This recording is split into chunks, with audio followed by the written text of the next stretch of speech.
Iya bang. Manajemen PT Pembangunan Luxmawe mengembalikan uang sebesar 3,1 miliar rupiah lebih ke Kejaksaan Negeri Luxmawe.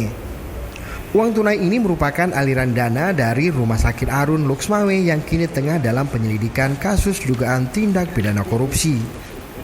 Kajari Luxmawe lalu Saifuddin menyebutkan, penyidik mengapresiasi pengembalian uang tersebut dan akan disita menjadi barang bukti.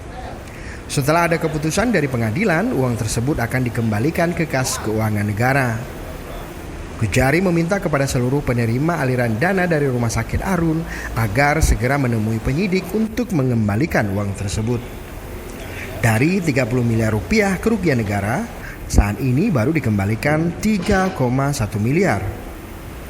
Jika tidak dikembalikan, pihak penyidik dari Kejaksaan Negeri Luxmawe akan terus mengusut hingga tuntas.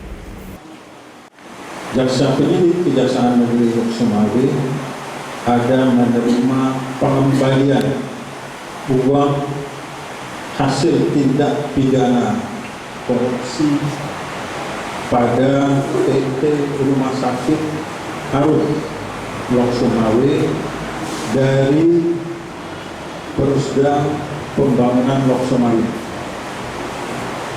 Uang dimaksud berjumlah 3.178.400.000 rupiah.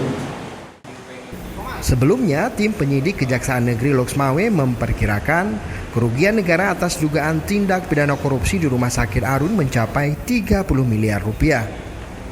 Dugaan korupsi di rumah sakit tersebut diduga telah terjadi sejak tahun 2016 hingga tahun 2022.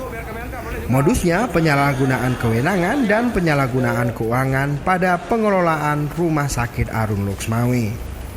Hingga kini penyidik kejaksaan belum menetapkan tersangka dalam kasus ini. Dari Luxmawe, tim liputan Aceh Video.